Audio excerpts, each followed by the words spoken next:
नमस्कार दोस्तों, मैं कुणाल कालरा आपका अपने इस चैनल में बहुत-बहुत स्वागत करता हूं। आज के इस वीडियो में हम बात करेंगे aspects of Saturn in astrology कि सैटर्न की दृष्टि के क्या-क्या फायदे हैं, क्या-क्या नुकसान हैं। उस बारे में इस डिटेल के अंदर हम बात करेंगे। हम सब जानते हैं कि सैटर्न की तीसरी, 7वीं और 10वीं दृष्टि होती है।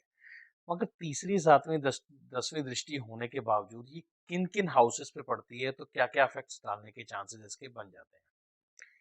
कैसे पड़ेगी? मान लीजिए अगर फर्स्ट हाउस में है तो थर्ड पे पड़ेगी, अगर फिफ्थ हाउस में है तो कैसे पड़ेगी सेवंथ हाउस पे, तो किस तरह से दृष्टि पड़ेगी और जैसे जैसे दृष्टि चेंज होगी इनके फल और इनके जो इफेक्ट्स है वो चेंज होते जाएंगे। तो आपको देखना कुछ नहीं है, मैं आपको बड़े आसान तरीके से समझाऊंगा इस वीडियो के अंदर कि आपकी कुंडली के अंदर सैटर्न कहाँ है, तो किन किन हाउसेज में वो आपके ट्रेवल करेगा। उन हाउसेज को आप चेक कीजिए, उन चीज़ों को चेक कीजिए और आपको ये ट्रबल देखने को मिलेगा। हल्की फुल्की इन्फॉर्मेशन दूंगा ताकि ज़्यादा हैवी ना हो सके और आसानी से आप समझ सकें कि क्या मैं कहना चाहता हूँ। तो चलिए वीडियो स्टार्ट करते हैं बिना टाइम वेस्ट किए।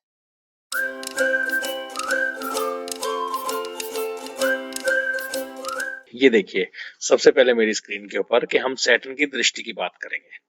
सैटर्न की होती हैं 3 दृष्टियां कि सैटर्न जहां बैठा होता है वहां से ये 3 घरों पे दृष्टियां डालता है। बेसिकली ये दृष्टि डालता है प्लैनेट्स के ऊपर। जब ये प्लैनेट्स के ऊपर दृष्टि डालता है तो वो प्लैनेट्स ही काम करते हैं, वर्क करते हैं उसके लिए। क्योंकि जब हम किसी एक प्लैनेट दूसरी प्लैनेट पर दृष्टि डालता है तो इसका मतलब ये है कि वो दूसरे प्लैनेट से चाहता है कि भैया तू उस घर के फल जो दे रहा है वो मेरे मुताबिक दे। उस घर के अंदर जो भी प्लेनेट बैठा होगा वो फल देगा सैटर्न के मुताबिक, क्योंकि सैटर्न की उस पर दृष्टि पड़ गई। अब इसको आप क्रू दृष्टि बोले, अच्छी दृष्टि बोले, जैसी भी दृष्टि बोले, सैटर्न की दृष्टि के अपने नेचुरल फीचर्स होते हैं। वो क्या होते हैं मैं आपको इसी वीडियो के अंदर बताता हूँ। सबसे पहले ये समझने की जरूरत है कि सैटर्न यहाँ पे अगर बैठा है फर्स्ट हाउस में, ये फर्स्ट हाउस होता है, तो सैटर्न की जो दृष्टि होगी वो एक होगी यहाँ थर्ड हाउस पे, एक होगी यहाँ सेवंथ हाउस पे और एक होगी यहाँ 10th हाउस पे। तो ये तीनों जगह इसकी दृष्टि होगी यहाँ पे जो भी प्लैनेट्स बैठे हो। अब इन हाउसेस के क्या क्या इफेक्ट्स डालेंगे उस बारे में बात करते हैं। अगर सैटर्न यहाँ बैठा है तो उसकी दृष्टि तीसरे हाउस पे होगी। तीसरे हाउस का मतलब कम्युनिकेशन का हाउस। मैं रिश्तेदारी में नहीं जाऊंगा कि छोटे भाई बहन, ये फैमिली, जनरली बात करता हूँ। आपकी कम्युनिकेशन में प्रॉब्लम डालेगा, आपका कम्युनिकेशन स्लो कर देगा। स्लो करने का मतलब हो गया कि अगर आप किसी को कोई बात अपनी समझाना चाहते हैं, कुछ कहना चाहते हैं, कुछ भी आप सोच रहे हैं, आपके अंदर बात है, मगर आप उसको सामने वाले को समझा नहीं पाएंगे, बहुत स्लो हो जाएगा। सामने वाला गलत नहीं समझेगा, मेरी बात को समझिएगा, सामने वाला गलत नहीं समझेगा, सामने वाला बड़ी देर से समझेगा। कि आपने मान लीजिए किसी को कुछ कहना चाहते हैं अपनी बात, मान लीजिए आप सोशल मीडिया में ही अपने वीडियोस बनाते हैं या कुछ भी बनाते हैं, तो आप जो कहना चाहते हैं वो जो सामने वाले आपके व्यूअर्स को बात काफी लेट समझ आएगी। मान लीजिए वीडियो 15 मिनट का है तो ये समझ लीजिए पहले 2-4 मिनट नहीं कोई समझ पाएगा। समझेगा कब? जब वो 5-6 मिनट 7 मिनट आगे जा चुका होगा। तो इस तरीके से आपकी जो बात है वो लेट समझ आएगी। तो आपका जो कम्युनिकेशन के अंदर होगी, जो सामने वाले को समझाने की, वो कम्युनिकेशन प्लेनेट आपका स्लो होगा। तो लाइफ के अंदर आप अपनी बात किसी से भी कुछ कहना चाहते हैं तो वो काफी देर बाद सामने वाले तक पहुंचेगी, जो मैसेज आप पहुंचाना चाहते थे। दूसरी दृष्टि इसकी आ गई 7वें हाउस पे। हम थोड़ी थोड़ी बात करेंगे ताकि आपको क्लियर हो जाए, जिससे मैं सारे कवर कर सकूं। अगर हम 7th हाउस की बात करें कि 7th हाउस में हम सब जानते हैं कि 7th हाउस मैरिज का है, पार्टनरशिप का है। सैटर्न की दृष्टि है इसके ऊपर। अब सैटर्न की इसकी दृष्टि है तो इसका ये मतलब है ऑटोमेटिकली मैरिड लाइफ कैसी होनी है, सेपरेशन के चांसेस सेपरेटिव है। तो ये कुछ झगड़े या कुछ ऐसी कालगी या ऐसे हम ये कहते हैं कि थोड़ी थोड़ी प्रॉब्लम्स देना शुरू करेगा। रिलेशनशिप आपका अपनी फैमिली में, अपनी लाइफ में थोड़ा लेट बन पाएगा। कि जो प्यार मोहब्बत जो होगा वो शादी के कुछ टाइम बाद और कुछ टाइम बनेगा, मगर मजबूत बनेगा। क्योंकि सैटर्न की खास बात ये है कि सैटर्न के जो रिजल्ट्स हैं वो स्लो है, मगर नेगेटिव नहीं है। देर आए पर दुरुस्त आए, जो वो लाइन कही जाती है वो शनि के लिए, सैटर्न के लिए ही कही जाती है। तो इसमें हम ये कहेंगे कि सैटर्न जो होगा इसके अंदर लेट रिजल्ट्स देगा, मगर रिजल्ट्स अच्छे देगा। तो मैरिड लाइफ आपकी अच्छी होगी, मगर कुछ टाइम बाद आपको उसको टाइम देना पड़ेगा। ये स्लो प्रोसेस में चलेगा। ये जो काम चलेगा ये स्लो प्रोसेस में चलेगा। आहिस्ता आहिस्ता पहले पहले झगड़े बनेंगे, आप उन झगड़ों से बाहर निकलने की कोशिश करोगे, आप नहीं सहन कर पाओगे, आप थोड़ी बर्दाश्त जिसे हम कहते हैं वो ज्यादा करनी पड़ेगी। आहिस्ता आहिस्ता आप उस रिलेशनशिप को समझेंगे, समझेंगे, वो ग्रो करेगा। वो ग्रो करने के बाद जब आप उसको टाइम देंगे आराम आराम से, ये कुछ चीजें जो आराम से धीमा पकना होता है ना, वो सैटर्न के अंडर आता है कि ये जो रिलेशनशिप है ये बड़ा ही धीमा पकेगा मगर अच्छा पकेगा। तो ये रहेगा सैटर्न की 7वीं दृष्टि का। अब सैटर्न की आ गई 10वीं दृष्टि जो 10वें हाउस पे होगी। अब सैटर्न की जो 10वीं दृष्टि आ गई 10वें हाउस पे, ये क्या करेगी? ये 10वीं दृष्टि आपके प्रोफेशन को स्लो करेगी। प्रमोशंस के लिए आप ट्राई कर रहे हैं, प्रमोशन आपका स्लो हो जाएगा। ऑटोमेटिकली आप प्रमोशन का पूरे तैयारी करके बैठे हैं तो आपका प्रमोशन काफी लेट होगा मगर काफी अच्छा होगा। जैसे मैंने बताया कि सैटर्न का लेट है मगर बेस्ट है। तो प्रमोशन लेट होगा मगर अच्छा होगा। लाइफ में आप जो ग्रोथ करेंगे वो एक्स्ट्रा ऑर्डिनरी होगी और वो लेट होगी। आप मान लीजिए कोई बिजनेस कर रहे हैं, ऐसे आदमी के लिए बिजनेस छोड़ना सबसे गलत होता है। ये कोई बिजनेस करता है, बिजनेस बहुत जल्दी अगर मान लीजिए कर रहा है और जल्दी ग्रो करेगा तो वो जल्दी छोड़ देगा। मैं इस कॉम्बिनेशन की बात कर रहा हूँ कि ऐसा आदमी बिजनेस करेगा, बिजनेस करने के बाद जब वो बिजनेस उसका रुक जाएगा, पहले पहले ग्रो करेगा फिर रुक जाएगा, फिर चलना बंद हो जाएगा। इस हद तक हालत हो जाएगी कि वो कहेगा मैंने बंद कर। जैसे ही वो बंद करेगा उसके बाद उसका वो बिजनेस के ऑर्डर्स आना शुरू हो जाएंगे, वो बिजनेस में ग्रोथ दिखनी शुरू हो जाएगी, ऑटोमेटिकली वो बिजनेस राइज होना शुरू हो जाएगा। वो बिजनेस राइज होगा और वो उसको लगेगा कि यार मैंने गलती कर दी। तो इस जो भी जातक जिसकी सैटर्न फर्स्ट हाउस में है, उसको एक चीज को समझने की जरूरत है कि जो भी वो प्रोफेशन करे उसमें पेशेंस रखे, क्योंकि उसका कोई भी प्रोफेशन जल्दी नहीं चलेगा। चलने में टाइम लगेगा, उसको उसको टाइम देना पड़ेगा, खाद देनी पड़ेगी, पानी देना पड़ेगा, कुछ टाइम गुजारना पड़ेगा, उस प्रोफेशन से बात करनी पड़ेगी, उस प्रोफेशन को अपना दोस्त बनाना पड़ेगा, उसको एंजॉय करना पड़ेगा। जब ये छोटी छोटी चीजें वो करेगा, उसे दिल लगाएगा, तो उसको इसके अंदर रिजल्ट्स मिलने के चांसेस ज्यादा हो जाएंगे। ये होता है 3 दृष्टियां अगर वो फर्स्ट हाउस में सैटर्न।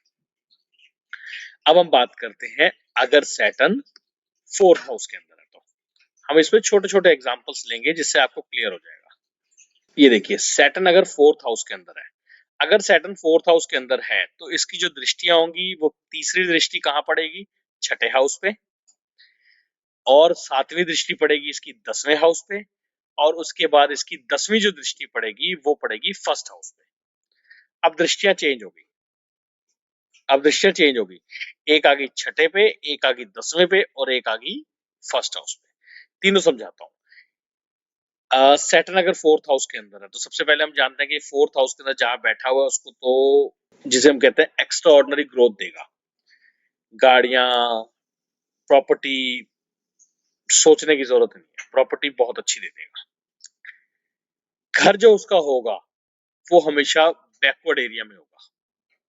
बैकवर्ड एरिया, मेरा कहने का मतलब, इसको गलत मत समझिएगा, बैकवर्ड एरिया का मतलब हो गया कि वो जहां से मतलब घर शिफ्ट करेगा वो हमेशा ऐसे एरिया में जाएगा जो कमर्शियलाइज्ड, बैकवर्ड, इस तरीके का एरिया के अंदर उसको ज्यादातर मकान उसको मिलने के चांसेस बने रहेंगे। अब उसकी दृष्टि आ गई 6th हाउस में। अब 6th हाउस के अंदर क्या होगा? 6th हाउस का मतलब हो गया कि 6th हाउस के अंदर अगर उसकी दृष्टि आई है तो 6th हाउस हमारा रोग, ऋण और शत्रु का है। उसको बब से रिलेटेड, स्मॉल इंटेस्टाइन से रिलेटेड प्रॉब्लम आपको देखने को मिलेगी। खाना डाइजेशन, लिक्विड उसको ज्यादा डाइजेस्ट होगा, जूसेस में उसके प्रॉब्लम आएंगी, डाइजेस्टिव जूसेस। मैं जो कहना चाहता था सही वर्ड, डाइजेस्टिव जूसेस के अंदर उसके प्रॉब्लम रहेगी। लोन्स, लोन्स कंपाउंड इंटरेस्ट उस पर बढ़ता जाएगा, मतलब जो भी वो लोन लेगा उस लोन के अंदर चक्रवृद्धि ब्याज होता है ना, जो चक्रवृद्धि ब्याज, चक्रवृद्धि ब्याज लगने के चांसेस ज्यादा रहेंगे उसके अंदर। चक्रवृद्धि ब्याज लगने के चांसेस उसके ज्यादा होंगे। दुश्मन, स्लो, स्लो प्रोसेस में दुश्मन, इसका ये मतलब होता है कि धीमा धीमा कोई दुश्मन स्लो पॉइजन की तरह जैसे बढ़ता है ना, उस तरीके से बढ़ेगा। तो ये चीजों के चांसेस अगर उसके 6th हाउस में दृष्टि है तो ज्यादा रहेंगे। अगली दृष्टि उसकी 10th हाउस पे है। 10th हाउस को मैं बता ही चुका हूँ आपको कि 10th हाउस से रिलेटेड क्या प्रॉब्लम्स रहेंगी 10th हाउस में, अभी हमने डिस्कस की है। हम डिस्कस करते हैं फर्स्ट हाउस पे उसकी दृष्टि। अब फर्स्ट हाउस पे दृष्टि होने की वजह से क्या होगा, ऐसा आदमी लेट अपना इलाज शुरू करेगा। मतलब उसको कोई प्रॉब्लम चल रही है, पहले वो चलने देगा, अच्छा ये प्रॉब्लम है, चेस्ट लंग्स से रिलेटेड प्रॉब्लम उसको होने के चांसेस ज्यादा है। लंग्स अपना इलाज जो वो शुरू करेगा, लेट शुरू करेगा। पहले वो मतलब उम्र के 30 साल 35 साल वो अपने सेहत के बारे में इतना ध्यान देगा नहीं देगा, दांत उसके जिसे हम कहते हैं दांतों की प्रॉब्लम होने के चांसेस उसके ज्यादा रहेंगे। मगर उम्र में जैसे ही वो 35 क्रॉस करेगा, 35 के बाद वो अपनी सेहत की तरफ ध्यान ज्यादा देना शुरू करेगा, अट्रैक्शन ज्यादा उसके अंदर आना शुरू करेगा। हर चीज की, हर दवाई और हर चीज वो टाइम पे लेगा और हर चीज पे जिसे हम कहते हैं अपनी बॉडी के हर पार्ट्स पे वर्क करेगा। तो ये दृष्टि सैटर्न की जिसे हम कहते हैं कि नेगेटिव भी हुई और पॉजिटिव भी हुई। नेगेटिव ये हुई कि स्टार्टिंग में वो ध्यान नहीं देगा कि नहीं लाइफ चलने दो, सब ठीक है सब ठीक है, मगर एंड में आके उसने उसके रिजल्ट्स को बिल्कुल ही चेंज कर दिया और एक्स्ट्रा ऑर्डिनरी अच्छा तरीके से अपनी बॉडी के ऊपर वर्क किया। इस तरीके से सैटर्न की ये दृष्टियां होती हैं, तीसरी, सातवीं और 10वीं, जिसपे फर्क पड़ता है। एक एग्जांपल और देते हैं जिससे आपको और क्लियर हो जाएगा। अब ध्यान से देखिए, सैटर्न हमने ले लिया 12th हाउस में, ठीक है, सैटर्न 12th हाउस में ले लिया। अब हम इसके एस्पेक्ट देखें, इसका एक एस्पेक्ट पड़ेगा सेकंड हाउस पे, एक एस्पेक्ट पड़ेगा इसका 6th हाउस पे और एक एस्पेक्ट पड़ेगा इसका 9th हाउस पे, 10वीं दृष्टि, ठीक है। अब ये हो गया सैटर्न 12th हाउस का। अब हम बात करते हैं कि अगर इसकी सेकंड हाउस के ऊपर दृष्टि पड़ेगी तो क्या होगा। सेकंड हाउस हम सब जानते हैं एक्यूमुलेटेड वेल्थ का होता है, हमारी फैमिली का होता है। अब उसके साथ प्रॉब्लम क्या आएगी कि फैमिली सेकंड हाउस में दृष्टि पड़ने की वजह से फैमिली के अंदर उसकी जो इन्वॉल्वमेंट होगी वो स्लो होगी, कम स्पीड पे होगी। मतलब वो कोई भी चीजों में इंटरफेरेंस करना वगैरह कम होगी। आप सारी चीज इस पे मत देखिएगा क्योंकि बहुत चीजें उस पे भी डिपेंड करती है, हमारे लगन पे और नक्षत्रों पे। मगर बेसिकली आपको क्या देखने को मिलेगा, आपको देखने को ये मिलेगा कि उसकी जो इन्वॉल्वमेंट, या हम ये कह सकते हैं दूसरी लैंग्वेज में कि उसकी चलेगी कम। फैमिली को जो सजेशंस देगा या फैमिली के बारे में जो केयर करेगा, जो भी बताएगा, उसकी चलेगी कम। चलनी कब शुरू होगी, एक अरसे बाद ग्रो करेगा जब वो फैमिली में। मैंने बताया ना, सैटर्न का मतलब ही यही है कि स्लोली स्लोली हर चीज को ग्रो करना। सेकंड हाउस में वो कैसे ग्रो करेगा, सेकंड हाउस में वो ग्रो करेगा अपनी स्पीच, अपनी फैमिली के अंदर, उसकी फैमिली जिसे हम कहते हैं कि बच्चे होना थोड़ा सा लेट, ये सब चीजें थोड़ी सी स्लो हो जाएंगी उसकी। सिक्स हाउस पर दृष्टि हम बात कर चुके हैं कि सिक्स हाउस की दृष्टि किस तरह की होती है। एक नई दृष्टि की बात करेंगे, वो होगी 9th हाउस में। अब 9th हाउस में दृष्टि का मतलब हो गया कि 9th हाउस हम सब जानते हैं धर्म कर्म का हाउस होता है। ऐसा आदमी धर्म कर्म का एक्स्ट्रा ऑर्डिनरी काम करेगा। आप ये सोचे थोड़ा नहीं, बहुत बहुत काम करेगा।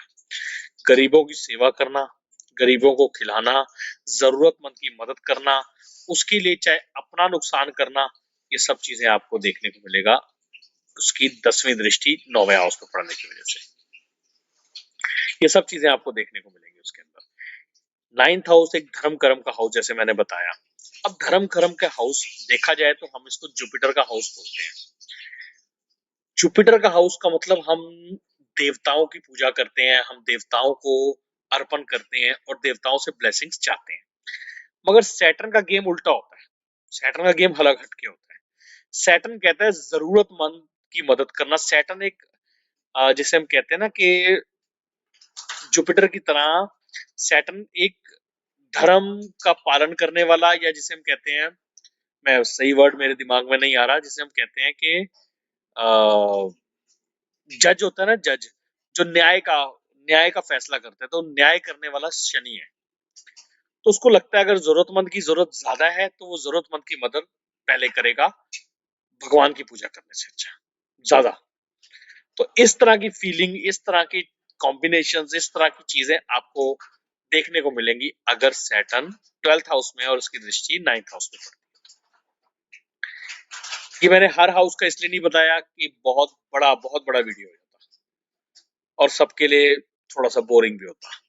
अगर आपका सैटर्न है किसी हाउस में और अगर आप भी दृष्टि के बारे में जानना चाहते हैं तो आप नीचे कमेंट कर सकते हैं। मैं हो सकता है किसी वीडियो के अंदर इसको सेपरेटली बता दूं। आज मेरा पर्पस ये था कि सैटर्न की दृष्टि में आप लोगों को साथ शेयर कर सकूं। तो दोस्तों आपसे अलविदा लेते हैं, जल्दी मिलेंगे एक नई वीडियो के साथ। तब तक के लिए नमस्कार, आपका समय शुभ रहे।